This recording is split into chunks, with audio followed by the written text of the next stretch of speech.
Anem a veure com me puc validar la pàgina de Scratch, en principi amb un usuari ja creat.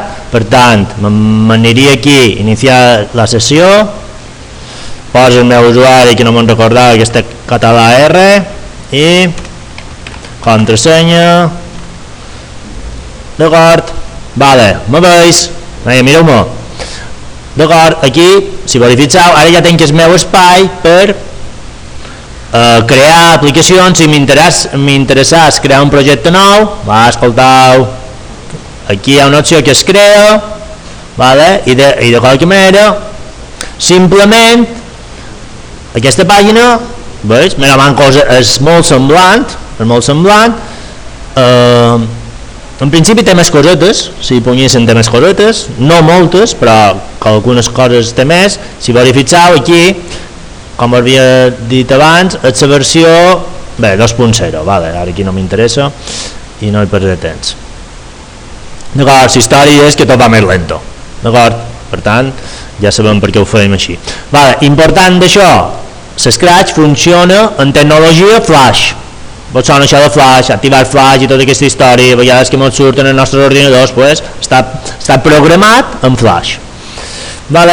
Per tant, què hem de fer quan jo tinc un projecte i el vull pujar en el meu espai d'internet de Scratch? Simplement me'n vaig en el projecte, veig aquí que posa comparteix aquest projecte a internet, me sortiran una sèrie de preguntetes. Qui som? M'avalid, té català R, en el meu cas, contrasenya, i aquí li posaria control barreres, d'acord? Aquí podria utilitzar diferents etiquetes segons com cataloguem el nostre projecte, perquè llavors en el final la gràcia que té és que pots compartir el teu projecte, pots compartir i la gent pot veure com l'has fet. Per tant, tots els projectes que vosaltres, quan a l'inici que vos vaig fer començar vareu mirar diferents projectes, vosaltres podeu mirar el codi com estan fets aquests programes. Per tant, si tenim curiositat, qui està aconseguit això, com ho puc fer? D'acord que nosaltres ho hem d'intentar fer, perquè és el propòsit de la programació, aconseguir el que volem. Però tenim la possibilitat de veure el codi. Per tant, simplement pitjaria aquí d'acord, i en principi això s'ha de pujar. El projecte es troba online, ja el tinc aquí. Ara si jo me'n vaig a la pàgina web, en el servei web, veig aquí que tenim aquesta carpeteta d'aquí. Mireu-me, que llavors aquesta carpeteta d'aquí és allà on hi ha els meus projectes. Jo quan vaig fer aquest curset, de qualque manera les penjàvem aquí, les vaig fer en local per provar com funcionava la màquina, perquè sabia que els faríem vosaltres en local, però llavors les pujava per saber com se comportava. I si verifiqueu, jo ja el tinc aquí. D'acord, el projecte que jo he pujat ja podria fer feina aquí. Al tanto, està clar que a la web ho tenim sincronitzat, però si feim modificacions a la web no se sincronitza en local. Al tanto amb això. Què vull dir amb això? Que si qualcú col·legia que seva fa modificacions a la web, aquestes no se reflectiran aquí baix. Per tant, crec que hi ha una manera, per si volem que se reflecteixi en local, que és exportar el projecte o qualque cosa així. Ara si jo me'n vaig aquí, un segonet,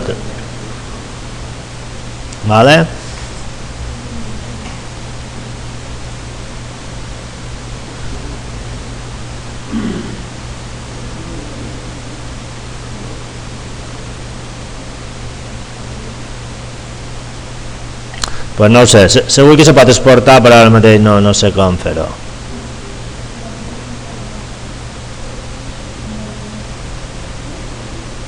D'acord, entesos com funciona Merobanco, per tant teniu una flexibilitat de l'hora de si voleu col·legiar que vostre.